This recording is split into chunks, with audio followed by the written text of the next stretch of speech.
Senadyan Totan Wurunga dadi dregah munggah panca bakah parandene isih genep tata kramamu semono anggenmu ngurmati lan ngaji-aji karo wong gerah ndak tampa pangestuku tampanana Permadi nun inggih Gurawala nanggen kula mundi mugi andadosaken jimating gesang kula ndak jaluk kanthi banget siadi aja mringkus kaya wong pepinjungan mangkono ngadeka sing jejeg tetepana jiwa senopati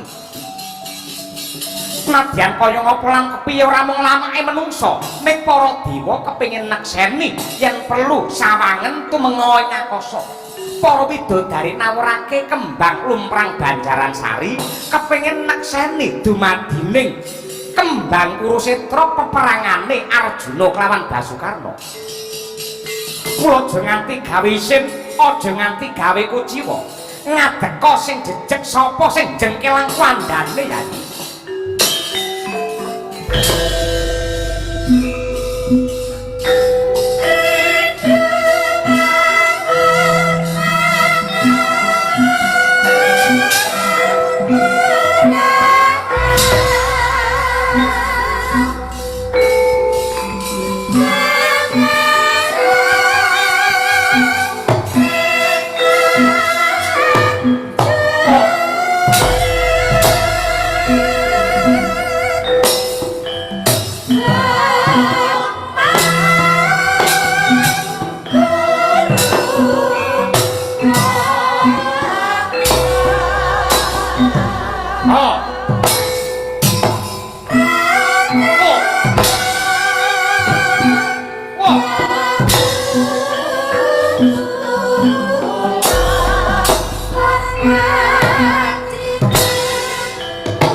daya-daya ingkang putra nyuwun pamit sewu dosa kalepatan kula mugi paduka kepareng-paring pangapunten Ibu.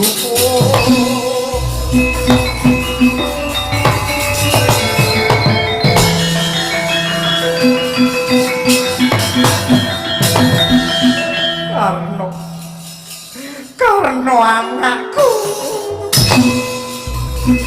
kowe menangan bintang bagas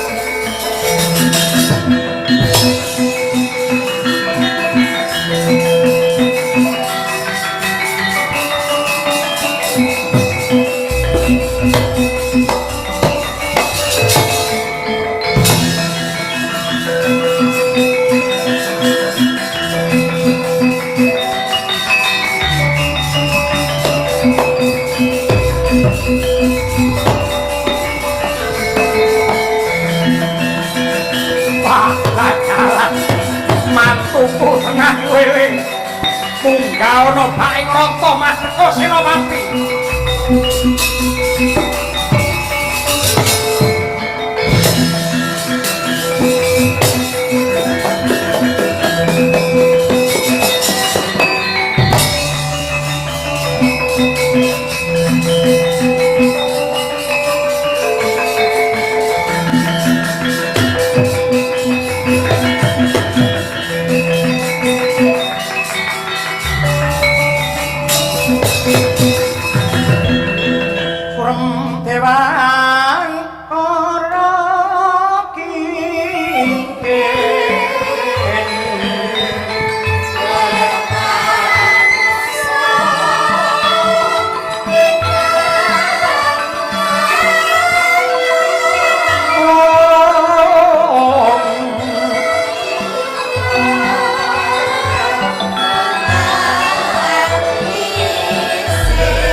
Prabu Ndorowati abet cangkah kula menawi kedah tetandhingan kalian Kakang Prabu Ngawangga. Sebab apa tek ngono Arjuna? Kakang Basukarna menika kadang kula sepuh ingkang kedahipun kula pundi-pundi. Boten mentala menawi kula kedah tetandhingan kalian Kakang Prabu Ngawangga. Pramila saking menika kula nyuwun pangapunten. Janaka boten saged nglampahi Koko Prabu.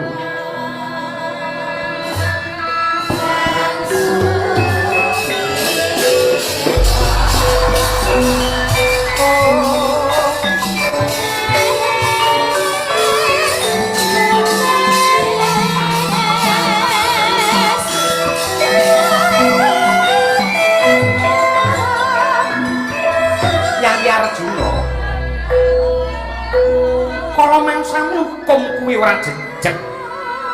Kala mangsane hukum kuwi ora bisa jejeg merga menungsa ingkang kajibah netepake pengadilan rasane isih kebondo dening rasaning rasa tresna.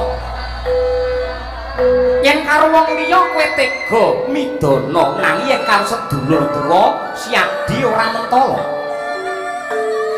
Njur besok kapan timbuling adil lan bebener yang matrape Yayi Janaka mban cindhe mban siwadan kaya mangkene.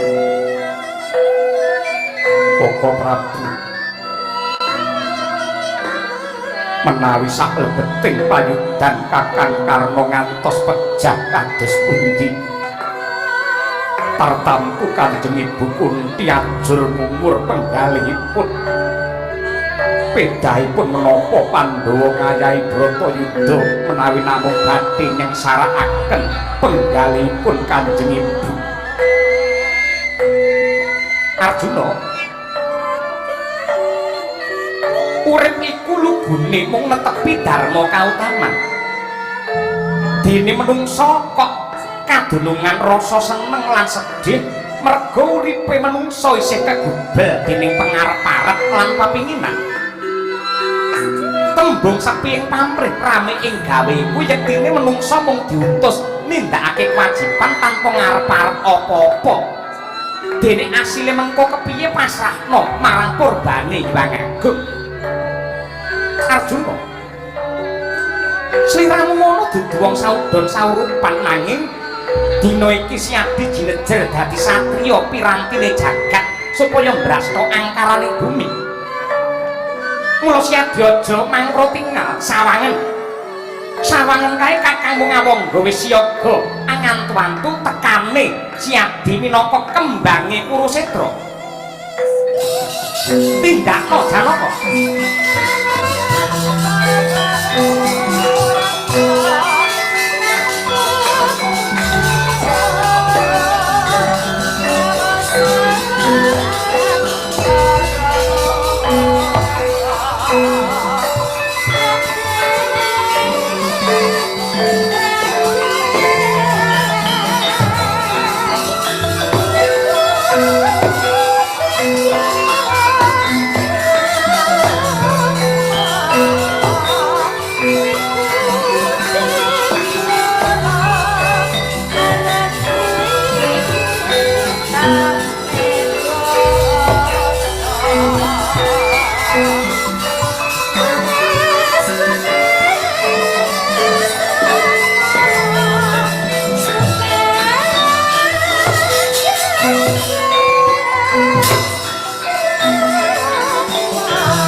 Wikrapala kang tuminga acampuh samya medali ler kadhet wilating kota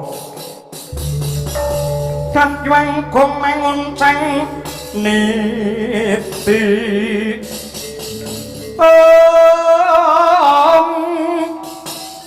bencang sangaji meja latinya ngadali wus terus to Surawilaga kaya buta singa brakil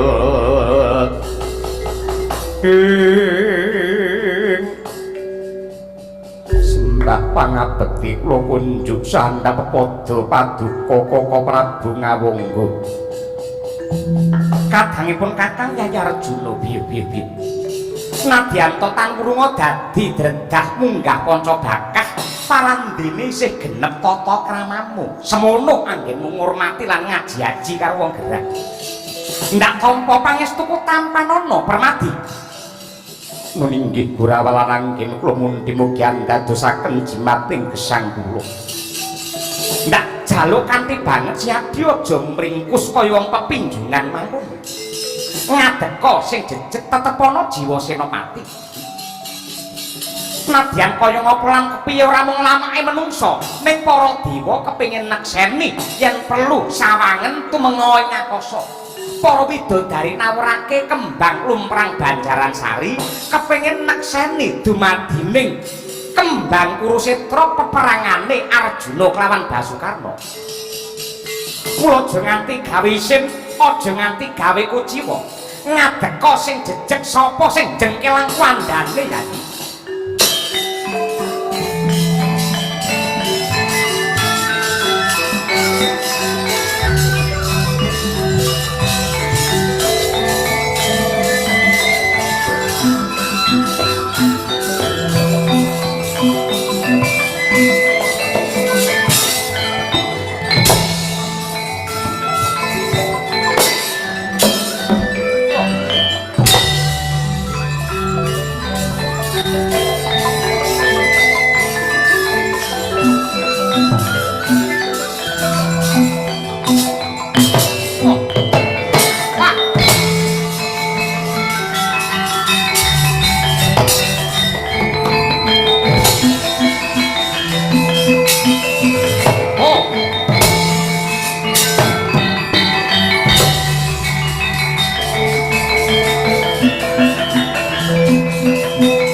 Pusakaku berada cari kamu.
Mara Sang Arjuna Asmunira kama nungsan sawangya gendrek memanis liringe dikamantian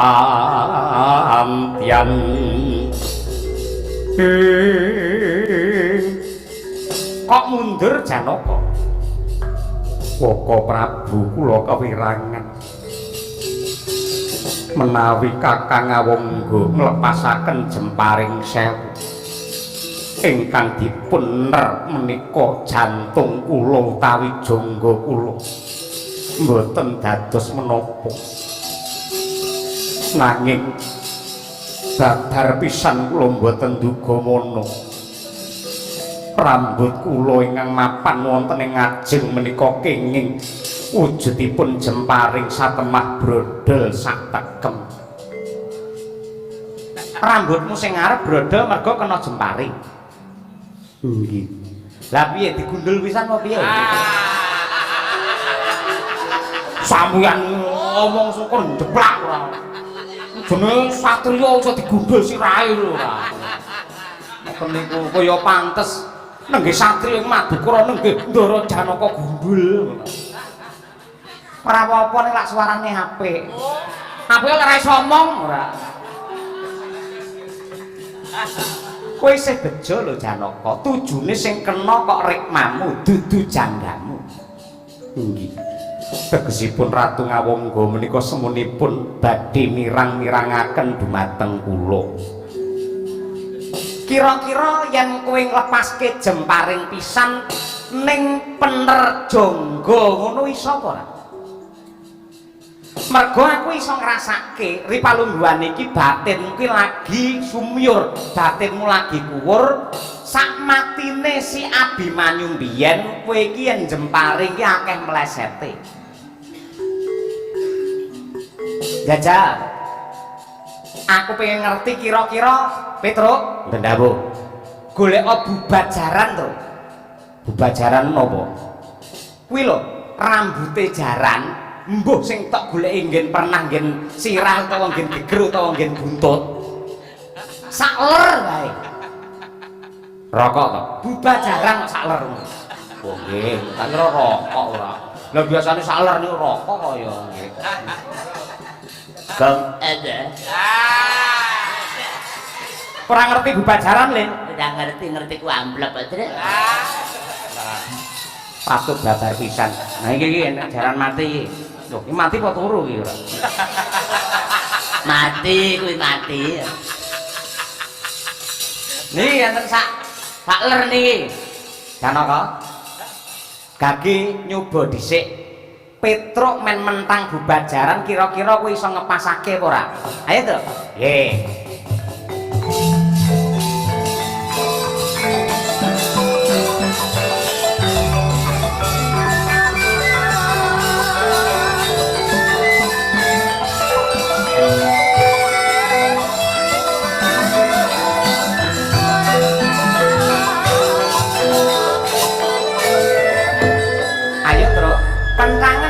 jarane rambut jaran lho nggih nih semanten iki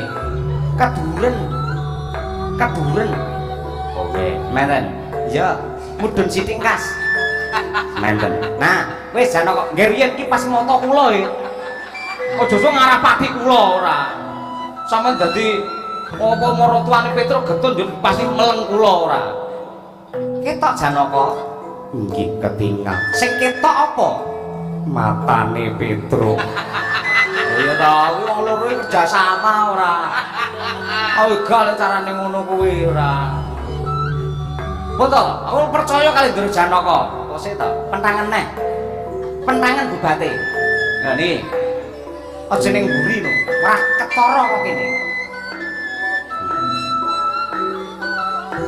jempare munggah Janaka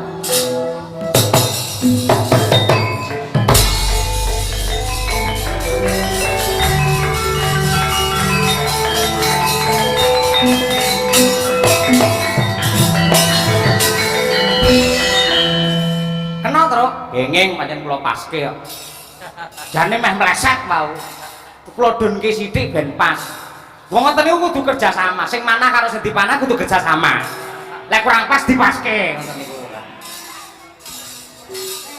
ora guneman karo dapurmu isih permono Janaka aja nggunakake jemparing pirang-pirang ning nggunakno jemparing pepetingan Kiai Pasopati ning kudu sepisan dadi, kena ya pisan kuwi, ora kena ya pisan kuwi. Ewadine kang dadi lesan ora ana liya kejaba janggane kadang sepuh ngawonggo. Mekaten Koko Prabu. Iya.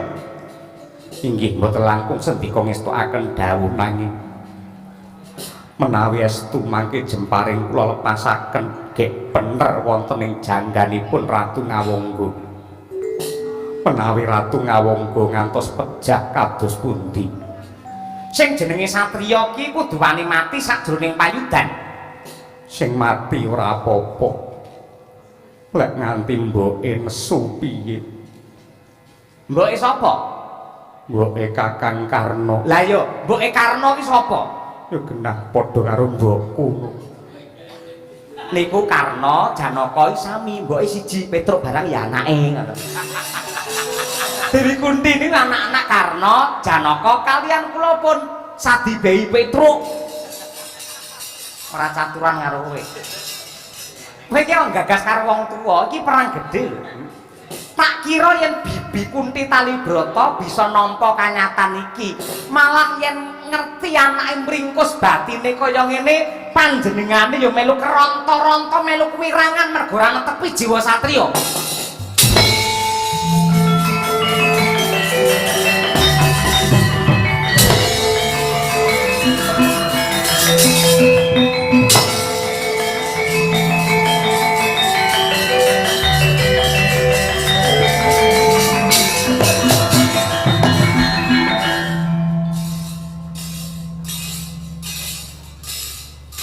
Seneng atimu, bunga batinmu, kowe lega, kowe iso ngedu anake wong. Oh.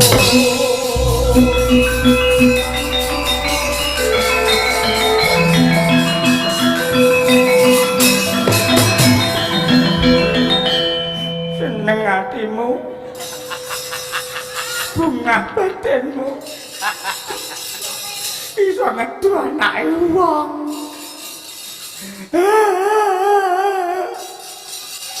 Tani mang penggale mang gagas ibu ngendi sing ora hancur lebur batine ngerti anake lanang loro padha kanca bakal padha yuda ngoten niku.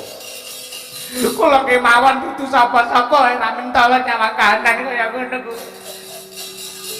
Niki mangke yen Janaka sing mati mboke ya nangis, yen Karna sing mati mboke ya nangis. Sampeyan niku lho mentolane nglakoni kaya ngoten niku. Janjane sampeyan Bratayuda rampung karo gelek apa? Aja-aja men Pandhawa ya mati, Kurawa mati, banjur negara Ngamarta, negara Ngastina mangpek dhewe manglungguhi dhewe men sampeyan dadi ratu yang mukti wibawa, duwe negara telu ya Windurawati, Ngamarta karo negari Ngastina. Napa ngoten karo jenengan? Endi jamak minggat? Mula kowe lek jagongane aja karo merem. Melek. Ententane ngobrol tinggal lunga ora ruh. Ajan mesake lakone kaya ngene ya, Truk. Jenenge lakon adile mung dilakoni sawang wae dadine iki kok kepiye? Ha iya to.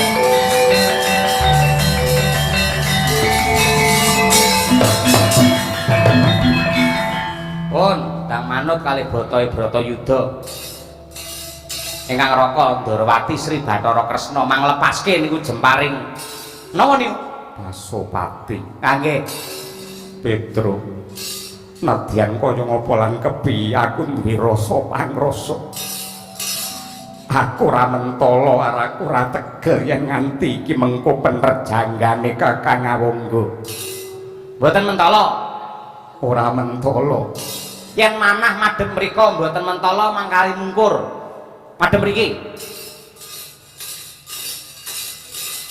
ngene ah cilubah Lambemu ra ngono kuwi. Lah guru mateni wong ra mentala. Teng Bratayuda sampeyan aja nganti tida-tida sing baku brasta marang angkaraning Bawana.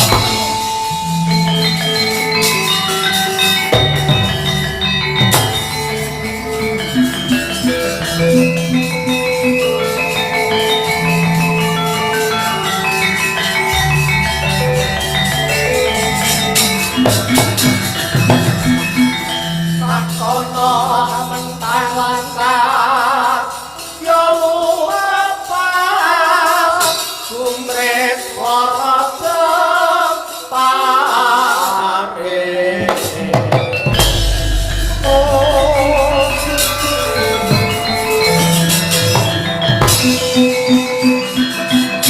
Aku nget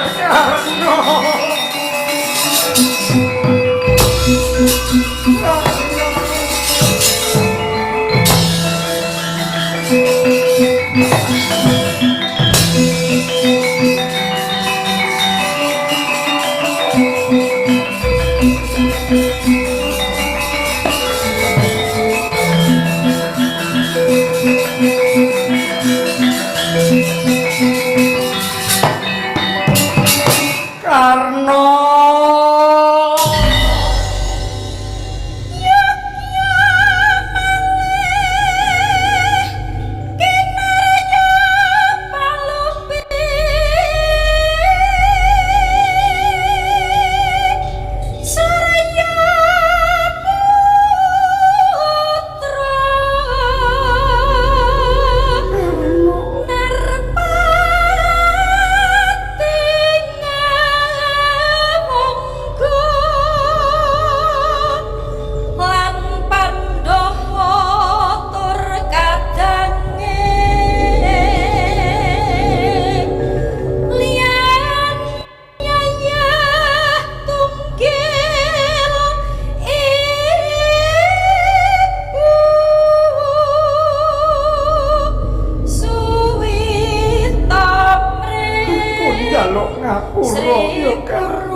bayabang kowe tak buang neng kali ganggo maka kanggo njaga kawibawane negara Mandura aku ketemu kelawan kowe wis dewasa bisa nglelo-lelo kowe wae wis arep pamit mati wae kudu adimu dhewe sing ngundhalake Bratayuda aku mung bisa ndedonga nyuwun marang korbane kawasa Senopati muga-muga kowe tetep dadi kusuma bangsa ngalok mulya wibawa ing dipangku karo pangeranmu ana ing nirwana Karno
sawadyan nyonegya kondur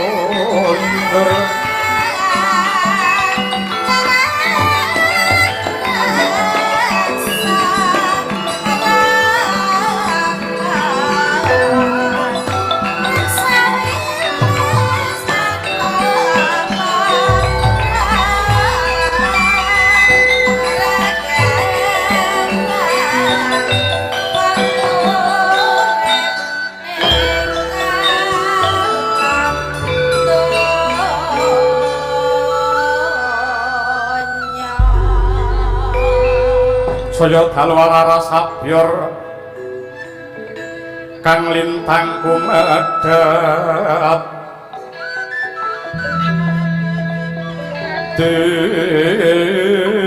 Desti sonyo tengah wengi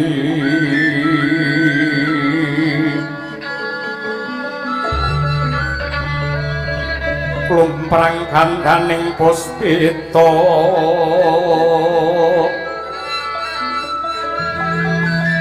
karang iwaning putyanira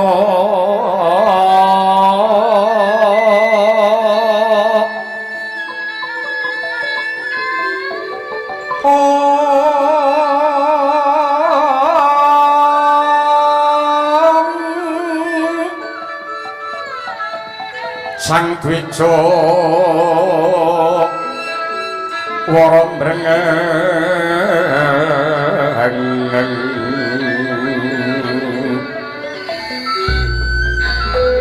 lir swaraning madu brangto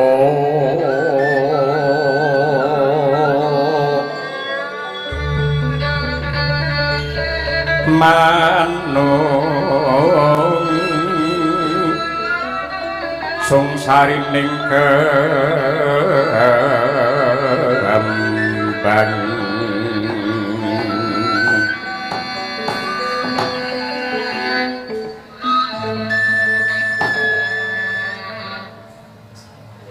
ana tangis